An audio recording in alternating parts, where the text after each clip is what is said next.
What's up, everybody? It's your friendly neighborhood nerd Brock coming at you today, doing my first double review. We're talking Iron Man 2, and we're talking Thor 1. And these are my ongoing videos and my MC reviews that I have going on. Some that I don't like as much as some of these. I'm going to kind of do a double review, and some that I really do like, and I'm going to take as much time to talk about it in a full review. But I figured to kind of speed things up a little bit, let's kind of double some together if we can and talk about them a little bit, which would be pretty cool. So, we're going to kick off with Iron Man 2 first. So, as you can see here in the background, Iron Man 2 was released May 7th, 2010. It was a highly anticipated sequel.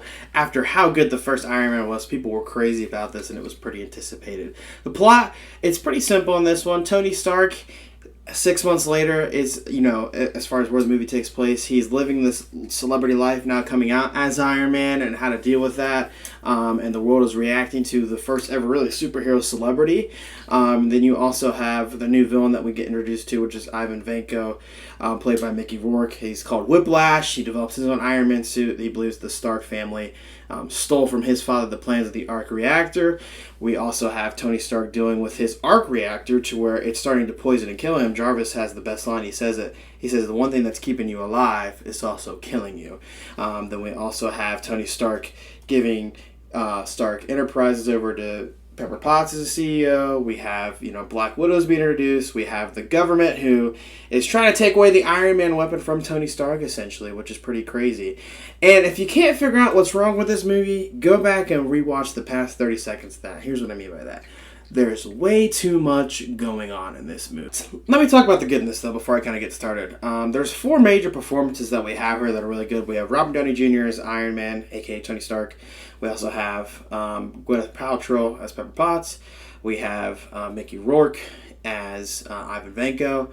And we have Don Cheadle as Iron Man the War Machine. And we also have Sam Rockwell as well as Justin Hammer, who is really the villain of this movie, which is really cool too. And the good. What's good about this? I actually like the action a little bit more in this one than I do the first Iron Man.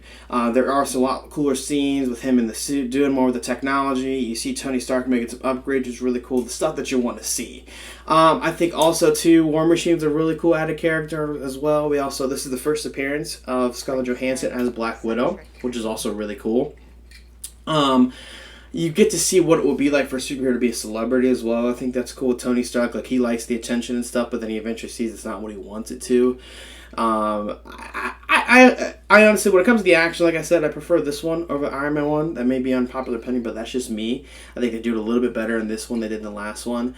You get to see Nick Fury a little bit more, played by Samuel L. Jackson, and how that works. And kind of for me after that's where we kind of run into some problems. A lot of this movie, it gets a lot of hate. I don't think it's the worst one in the MCU. You'll find out which later movie that is for me. But there is just a lot of stuff going on. You could tell they were kind of setting up the Avengers. This is also Iron Man sequel, and kind of the scene story a lot. Marvel was trying to do a lot, and Jon Favreau and, Robert Downey Jr. were trying to craft a very different story, and they were wanting to go in a different direction for better or for worse. And you could just tell there's just so much going on. If they just would have kept it to 1 or 2 storylines, like maybe it was just the government trying to take away Tony Stark's weapons from him, and then you could cut out, I think, probably the stuff with his arc reactor and heart and things like that really doesn't work for me. The main theme of this movie too really is legacy with his dad and him finding out he wasn't as bad of a person as he thought he was, and dealing with that, and just you can see Tony does think he initially is going to die, with him handing the CEO reins over to Pepper and having his birthday party and acting crazy and acting drunk, him. And had they just focused on maybe just a couple things like I'd said, I think the main villain of this movie, they thought it was going to be, was they marketed it as with the Whiplash guy, even though he's never called that, Ivan Vanko, played by Mickey Rourke. But he's just kind of this guy doing this behind-the-scene work, and then he gets into his big suit at the end, and they have like a little bit of battle. That's kind of just rehashed from the first Iron Man, and he's easily defeated. It's not really fun to watch that, I think. And then also we have, I think what they should have focused on was Sam Rockwell, who was playing Justin Hammer, and him kind of like, he's the evil Tony Stark, but he's got just as much as charisma and just different things in that movie. They really focused on that. And Black Widow, she's in this for a hot second, like literally just for a hot second. Like she suits up at the end, she fights some of like the Hammer guys, and that's about it. Kind of teasing her for the Avengers. They obviously would, stretch her character out a little bit more as the later films go along, but just a little bit of a sneak preview. And again, just too much going on. A lot of people call this the Avengers setup film. Like, you really tell that's what they were really doing.